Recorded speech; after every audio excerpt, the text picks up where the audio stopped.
আপনি বাপ আপনার ছেলেকে বলছেন, বাবা বলো তো দেখি সরেও তো অজগরটি আসছে তেরে, ছেলেকে ভয় দেখানোর দরকার নাই। আপনি আপনার ছেলেকে এগুলো কেন শিখাচ্ছেন?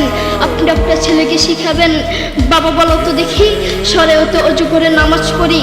একদিকে ইসলাম শিখবে আর একদিকে বাক্য শিখবে।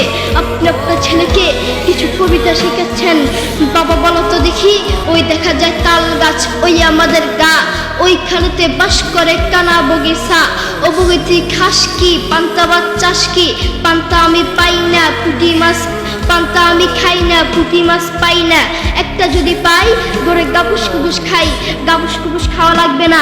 আপনি বলেন আপনার ছেলে এটা থেকে কি শিখলো? আপনি আপনার ছেলেকে এগুলা কেন শিখাচ্ছেন? আপনি আপনার ছেলেকে বলবেন, বাবা বলো তো দেখি ওই দেখা যায় কবর, ওই আমাদের ঘর, ওইখানেতে থাকতে হবে অনেকটা বছর।